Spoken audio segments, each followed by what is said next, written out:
So welcome to our YouTube channel. तो चलिए हम हरियाणा जीके के कुछ लेक्चर कर रहे हैं जो HCS और HSSC दोनों के लिए हेल्पफुल रहेंगे। बहुत इंपॉर्टेंट लेक्चर चल रहे हैं हमारे। तो मैंने कई सारे लेक्चर कवर कर चुका हूं, तो आप प्लेलिस्ट में जा सकते हो हमारे चैनल की और उसमें हरियाणा जीके के HSSC और HCS के लेक्चर देख सकते हो। पहली बात, अगर आप इसको देख रहे हो तो आपका यूट्यूब का जो फॉर्मेट है वो इस तरीके से है और यहाँ पर आपको एक बॉक्स दिखेगा, तो कृपया इस पर क्लिक करें यहाँ पर, तो आपको ये फुल स्क्रीन चमकेगा और जिससे कि आपको बिल्कुल अच्छा लगेगा, देखने में प्रॉपर दिखेगा आपको। ठीक है, तो चलिए शुरू करते हैं आज हम फरीदाबाद। पहली बात, हरियाणा में 22 जिले हैं। उन 22 जिलों को मंडलों में डिवाइड किया गया है, 6 मंडलों में, और हर एक मंडल के अंदर कुछ जिले हैं। जैसे कि यहाँ एक मंडल है, कौन सा? फरीदाबाद, पलवल और नूंह। तो इन तीनों जिलों को मिला के एक मंडल बनता है। मंडल के ऊपर एक कमिश्नर बैठता है। तो आज हम देखने जा रहे हैं फरीदाबाद। पहली बात, यहाँ पर क्या है हमारा? दिल्ली। तो दिल्ली यहाँ है क्या? यूनियन टेरिटरी, एक केंद्र शासित प्रदेश यहाँ पर लाई करता है। और उसके नीचे की साइड, जैसे ही आप इधर चढ़ोगे साउथ की साइड, यहाँ पर इधर नीचे यूपी है। तो जैसे आप यूपी की साइड जाते हो दिल्ली से, अगर दिल्ली से आगरा की साइड जा रहे हो आप, तो आपको ऐसे जाना पड़ेगा। ठीक है, तो दिल्ली से आगरा जाते टाइम आपको पहले पड़ेगा फरीदाबाद, फिर आएगा पलवल। इतनी बात क्लियर है आपको? तो आज हम देख रहे हैं वो है हमारा फरीदाबाद। तो दिल्ली के बिल्कुल पास पड़ता है। पड़ोसी देख लीजिए, ऊपर दिल्ली है, नीचे पलवल है, और इस साइड क्या हमारा? गुड़गांव। ठीक है, इतनी बातें हमको देखनी थी यहाँ पर इसके मैप के तौर पे। तो आपको समझ लीजिए ये लोकेशन है किसकी? फरीदाबाद की। अब फरीदाबाद के बारे में कुछ पर्टिकुलर बातें करते हैं। पहली बात, ये जिला आधुनिक जिला कब बना था? ये बना था 15 अगस्त 1979। उस समय पर यह 12वां जिला घोषित किया गया था। अब इसके बारे में और सारी बातें जानने से पहले एक बार इसका मैप देख लेते हैं, डिटेल्ड मैप। तो इस फरीदाबाद के डिटेल मैप को, मतलब जो यहाँ पर फरीदाबाद है उसका डिटेल मैप ये है। तो सबसे पहले जो मेन शहर पड़ते हैं वो है फरीदाबाद, फिर आप नीचे जाओगे बल्लभगढ़। ठीक है, ये दो मेन शहर हैं यहाँ पर।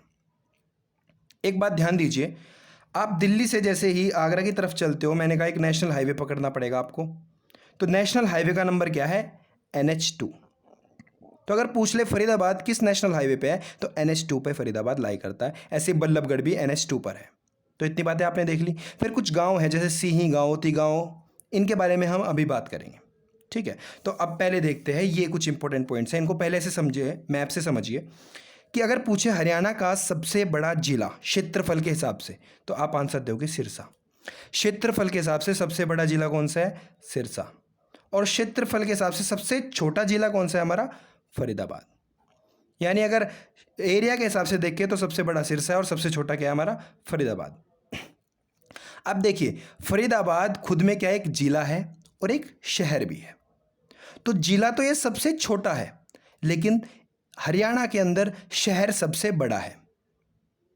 यानी एक जिला एरिया के हिसाब से जिला छोटा है, लेकिन जो फरीदाबाद खुद में एक शहर है वो काफ़ी इलाके में फैला हुआ है। शहर के तौर पे सबसे बड़ा शहर है फरीदाबाद का। तो यही बात है कि ये सबसे छोटा जिला है फरीदाबाद, लेकिन ये सबसे बड़ा क्या है? हमारा शहर है। अब कुछ और बात समझिए, हरियाणा के अंदर सबसे ज़्यादा जनसंख्या किस जिले की है? वो फरीदाबाद की है। यानी इस छोटे से इलाके में बहुत ज़्यादा लोग रहते हैं। इतनी बात समझ ली? यानी ये सबसे छोटा जिला है और सबसे ज़्यादा यहाँ की क्या है? जनसंख्या है। लेकिन सबसे बड़ा क्या है? ये शहर है। अब अगली बात समझिए, जब इतने से इलाके में बहुत ज़्यादा लोग रहते हैं तो उस जगह का घनत्व बहुत ज़्यादा होगा। अब घनत्व क्या होता है? किसी एक पर्टिकुलर इलाके में कितने लोग रह रहे हैं। तो अगर छोटे से इलाके में बहुत ज़्यादा लोग रह रहे हैं तो उस जगह का घनत्व क्या हो जाता है? ज़्यादा हो जाता है। तो इसलिए हरियाणा के अंदर सबसे ज़्यादा घनत्व है क्या? हमारा फरीदाबाद का। और अगर बात आए सबसे कम घनत्व, वो किसका है? सिरसा का। तो अब तक हमने क्या सीखा? सिरसा सबसे बड़ा जिला है, लेकिन इसका जो घनत्व है वो सबसे कम है। ठीक है, इस साइड लाई करता है। लेकिन फरीदाबाद सबसे छोटा जिला है, लेकिन इसका घनत्व सबसे ज़्यादा है। तो दोनों बातें अपोजिट है। ये बड़ा है, ये छोटा है जिला, लेकिन यहाँ का घनत्व कम है और यहाँ का घनत्व ज़्यादा है। तो यही बातें मैंने यहाँ पर लिखी है कि फरीदाबाद सबसे छोटा जिला है, सबसे ज़्यादा जनसंख्या है, सबसे ज़्यादा घनत्व है, और सबसे ज़्यादा महिला जनसंख्या भी किसकी है? हमारी फरीदाबाद जिले की है। बहुत इंपॉर्टेंट पॉइंट्स है, सारे आपको याद कर लेने चाहिए। अगली बात, फरीदाबाद में काफ़ी सारे उद्योग हैं, तो इसको एक औद्योगिक नगरी भी कहा जाता है। और उद्योग कौन से यहाँ पे? सबसे ज़्यादा उद्योग हरियाणा के अंदर कहाँ है? हमारे फरीदाबाद में। ट्रैक्टर उद्योग, जैसे एस्कॉर्ट मुझे सर एक कंपनी है वहाँ पे ट्रैक्टर बनाती है एस्कॉर्ट्स, तो वो किसके लिए किस ज़िले में है? हमारी फरीदाबाद में। तो ट्रैक्टर हो गया, मशीनी उपकरण हो गया, मोटरसाइकिल हो गया, AC, cooler, refrigerator, shoes, TV, radio, तो हर चीज़ के लिए उद्योग यहाँ पर है। तो इसलिए सबसे ज़्यादा उद्योगों वाला जिला हरियाणा के अंदर कौन सा है? हमारा फरीदाबाद। यहाँ की मेन फसल है गेहूँ। अब इसके नामकरण के बारे में सोचते हैं, फरीदाबाद क्यों पड़ा इसका नाम? क्या होता है, हमारा मुगल काल में एक मुगल होता है हमारा जहांगीर, और जहांगीर का कोषाध्यक्ष होता है, यानी जो फाइनेंस संभालता है, उसके पैसे का लेन देन संभालता है, उसका नाम था शेख फरीद। तो शेख फरीद इसका कोषाध्यक्ष होता है, और इसने एक शहर बसाया जिसका नाम क्या रख दिया हमने? फरीदाबाद। इस शेख फरीद के नाम पे ही फरीदाबाद इस जिले का नाम पड़ा है। अब इस शेख फरीद की बात तो है 1607 के करीब, क्योंकि जहांगीर का राज आया था 1605 में। जहांगीर से पहले था अकबर। 1605 में जहांगीर आया, और उसके 2 साल बाद हमारा ये फरीदाबाद बसाया गया पुराने समय में। लेकिन इससे भी पहले 14वीं सेंचुरी में, 14th सेंचुरी में यहाँ पर एक गांव था, किसका? इसरदास का। इसरदास खुद में क्या था? साहित्यकार था, यानी किताबें वगैरह लिखता था। तो पूछा जा सकता है इसरदास का लेन देन हरियाणा के किस जिले से है? तो आप लिखोगे फरीदाबाद जिले से।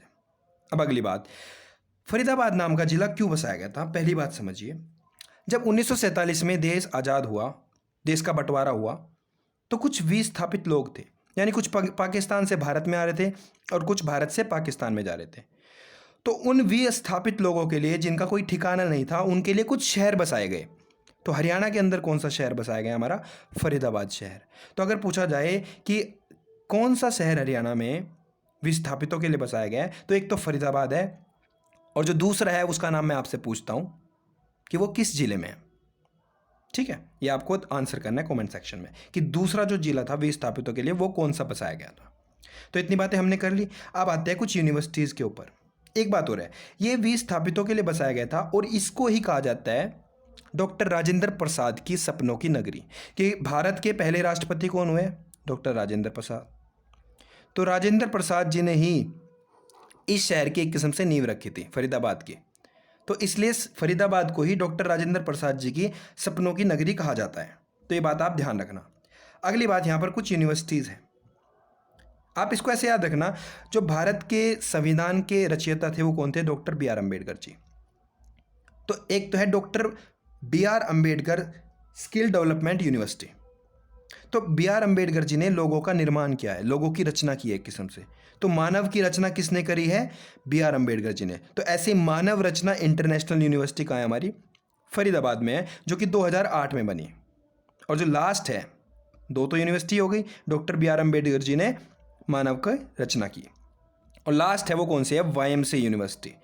वाईएमसी यूनिवर्सिटी है young man Christian association university. 2009 में इसको एक विश्वविद्यालय बना दिया गया, यानी एक यूनिवर्सिटी बना दिया गया। अब इसका प्रेजेंट में नाम है जेसी बोस वाईएमसी यूनिवर्सिटी। जगदीश चंद्र बोस, ये अभी लगा है, 2-3 साल पहले ये नाम लगा है शुरू में। तो वाईएमसी का पूरा नाम हो गया जेसी बोस वाईएमसी यूनिवर्सिटी। तो आपको ये पता होना चाहिए 3 यूनिवर्सिटी कहाँ पर है। अब कुछ जगहों की बात कर लेते हैं। जब आप दिल्ली से आ रहे हो NH2 पे, तो सबसे पहले आपका पड़ेगा सूरज कुंड। तो यही आता है क्वेश्चन कि सूरज कुंड का मेला कहाँ पर लगता है? तो सूरज कुंड का मेला हमारा फरीदाबाद में लगता है। जो सूरज कुंड में मेला लगता है उसको हम क्राफ्ट मेला भी कहते हैं। अब सूरज कुंड का मेला लगना शुरू क्यों हुआ था? भारत में तोमर वंश आता है लगभग 1100 सेंचुरी के करीब, ठीक है, 1100 AD में। तो उस टाइम पे एक राजा होते हैं सूरजपाल। तो राजा सूरजपाल ने ही यहाँ पर बसाया था आकर। बहुत पुराने समय में राजा सूरजपाल ने यहाँ पर आकर क्या करा था? एक कुंड बनवाया था, सूरज कुंड, और वहीं पे मेला भरता है जिसको सूरज कुंड का मेला कहा जाता है। अब सूरज कुंड के मेले से अगर आप नीचे आओगे, थोड़ा फरीदाबाद की साइड आओगे, तो यहाँ पर है एक बड़कल। तो इसको कहा जाता है बड़कल लेक, बड़कल की झील। 1947 में सिंचाई के लिए बनवाई गई थी, यानी जैसे देश आज़ाद होता है, ये विस्थापितों के लिए जगह बसाई जाती है। यहाँ पर लोग आके रहने लगते हैं, तो उनको अपने खेतों में भी पानी देना था, पानी की सुविधा चाहिए थी, तो उसके लिए एक झील बना दी गई जिसका नाम है क्या? हमारा बड़कल झील। अब अगली बात है, यहाँ पर एक है अरावली गोल्फ मैदान। अब देखिए, अगर आपने हरियाणा जी के पढ़े तो आपको पता होना चाहिए, हरियाणा के इस वाले हिस्से में अरावली की पर्वत श्रृंखलाएँ हैं, नीचे वाले हिस्से में। तो यहाँ पे पूरे पे अरावली पर्वत है, और इस जगह पर अरावली पर्वत पहुंचते हैं, और उसी के नाम पे एक रखा गया गोल्फ मैदान का नाम, जिसका नाम है अरावली गोल्फ मैदान। तो ये बात आपको पता होनी चाहिए। अब अगली बात भाई, सराय क्या होती है? सराय होती है कोई ठहरने का स्थान, यानी आप तीर्थ यात्री हो, आपके रुकने के लिए कहीं पर विश्राम गृह होता है, उसको सराय कहते हैं। तो ऐसे ही ख्वाजा की सराय कहाँ है हमारी? एक गांव है सराय ख्वाजा, तो वहाँ पर ये है, 300 साल पहले बनाई गई थी। तो ये बात पता होनी चाहिए। आप ऊपर से आ रहे हो तो सूरजकुंड का मेला, फिर बड़कल की झील, फिर आप कहाँ पहुँच गए? ख्वाजा की सराय। और अरावली गोल्फ मैदान इस इलाके में है, क्योंकि यहाँ पे अरावली की पर्वत श्रृंखला है, मैंने आपको अभी बताया इस हिस्से में, हरियाणा के साउथ हिस्से में। अब अगली बात है, अगर आप फरीदाबाद से सोहना की तरफ जाओगे, सोहना पड़ता है भाई गुड़गांव जिले में, तो आप सोहना की तरफ जाओगे तो यहाँ एक झील पड़ती है, उसको कहते हैं धोध झील। तो हमने देखा दो झील है, एक धोध झील है और एक बड़कल, दो झील है फरीदाबाद में मेन। तो ये सारी बातें थी जो आपको समझनी थी इससे। अब मुझे आशा है आप ये सारी बातें समझोगे। कुछ और बातें रह जाती है, जैसे कि एक आपने नाम सुना होगा सूरदास। तो सूरदास का जन्म कहाँ हुआ था? हमारे सिही गांव में हुआ था। तो फरीदाबाद के बिल्कुल पास में लाई करता है इधर सिही गांव, तो इसी गांव में हमारे सूरदास का जन्म हुआ था। तो सूरदास की जन्म स्थली कौन सी? हमारी सिही गांव। इतनी बात क्लियर है आपको? फिर एक मैंने आपको नाम बताया था तिगांव, ये बल्लभगढ़ के पास में पड़ता है। अब तिगांव का क्या इतिहास है? तिगांव को ही शहीदों का गांव कहा जाता है। ये बहुत इंपॉर्टेंट क्वेश्चन है। हरियाणा में शहीदों का गांव किसे कहा जाता है? तिगांव को। तो इतनी बात क्लियर होगी। अब मैं आपसे कुछ क्वेश्चन पूछ लेता हूं, अगर आप कमेंट में लिख पाओ शहीदों का शहर कौन सा है, वीरों की नगरी कौन सी है, ये क्वेश्चन आप दोनों आंसर करना। तो मैं कुछ आपको क्वेश्चन भी दिया करूंगा, it will be a interactive session. मैं कुछ पूछूंगा और आप कुछ बताओगे। तो इतनी बात समझ लिए। अब हम आते हैं इस पे, बल्लभगढ़ पे। इसका इतिहास भी समझ लीजिए। हिस्ट्री में एक राजा हुए हैं, एक सेकेंड, जब मैं पलवल पढ़ाऊंगा और अच्छे तरीके से बताऊंगा। पलवल जब मैं पढ़ाऊंगा, एक राजा हुए सूरजमल। उनका जन्म था 1707 से 1763 तक। तो राजा सूरजमल भरतपुर से थे, जाट राजा थे, और जाटों में इनका काफ़ी नाम चलता है। तो इन पे अंग्रेजों ने 13 बार आक्रमण किए, लेकिन ये फिर भी नहीं आ रहे। अब इनकी बात समझ लीजिए। जो सूरजमल राजा था, उसका जो साला था, उसका नाम था क्या? राजा बलराम। आपने मैप पे तो देख लिया बल्लभगढ़ कहाँ है, अब समझिए बात को पूरी। तो जो राजा सूरजमल का साला था वो कौन था? राजा बल्लू, या जिसका नाम था बलराम सिंह।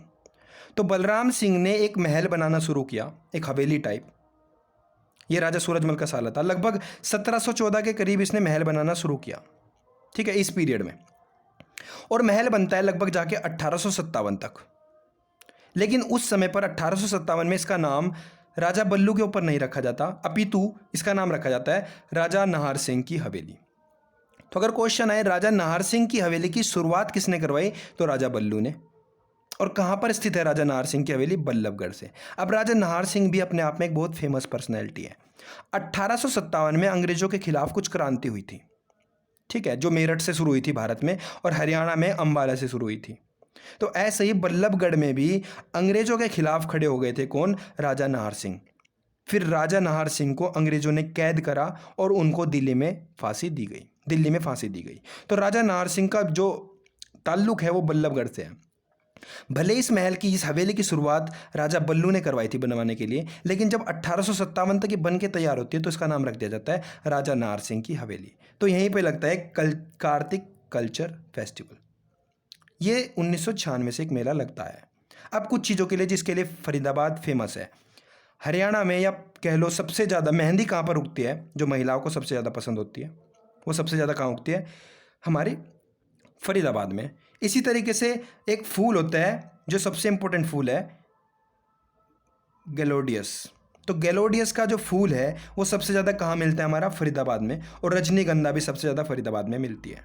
अभी मैंने आपको बताया था डॉक्टर राजेंद्र प्रसाद की सपनों की नगरी है फरीदाबाद, और डॉक्टर BR अम्बेडकर की क्या है? Skill development university. तो ये सारी बातें हमने कवर कर लिया है। अब एक लास्ट पॉइंट रह गया है कि हरियाणा की राज्य खेल परिसर स्टेडियम, ये भी कहा है हमारा फरीदाबाद में। तो फरीदाबाद में एक किस्म से हरियाणा राज्य खेल परिसर स्टेडियम, खेलों के फील्ड में पूरे राज्य का, हरियाणा राज्य का क्या है? हमारा स्टेडियम है। और दूसरा हमने क्या देखा था अभी? गोल्फ मैदान था। कौन सा? अरावली गोल्फ मैदान। तो आगे और जिले कवर करेंगे हम धीरे धीरे, मेवात, पलवल सब कवर करेंगे। तो आप इसको अपने दोस्तों के साथ शेयर कीजिए, लाइक कीजिए। और अगर कोई नया बैच ज्वाइन करना चाहते हैं तो अकेडमी पे सुबह 10 बजे नया बैच शुरू हुआ है भाई। Banking, PO clerk, LIC, GIC join कर सकते हो आप आके, और ज़रूर आए, ज्वाइन करें और जल्द से जल्द जॉब प्राप्त करें। ये तो है हमारा बैंक पी और LIC GIC, और एक 11 बजे हमारा HSSC और HCS के लिए। ठीक है, तो आप आ सकते हो और ज्वाइन कर सकते हो। So hope you like it. अपने दोस्तों के साथ इसको जरूर शेयर करें। जैसा आपका रिस्पॉन्स रहेगा उसी हिसाब से मैं और सारी वीडियोस बनाता रहूँगा। So thank you. तो इसमें आप लोकेशन आप याद कर लेना, फरीदाबाद यहाँ है और सिरसा यहाँ। इंपॉर्टेंट पॉइंट्स ये थे, सबसे बड़ा जिला, सबसे छोटा जिला, ठीक है, सबसे बड़ा शहर। तो ये सारी बातें मैंने बता दिया, आप एक बार जरूर देखना। ठीक है, तो अगर आपको कोई लगता है कि मुझे किसी टॉपिक पे वीडियो बनानी चाहिए तो आप कमेंट सेक्शन में ज़रूर लिखो और मैं डेफिनेटली ऐसे टॉपिक पे वीडियो लेके आऊँगा। So thank you.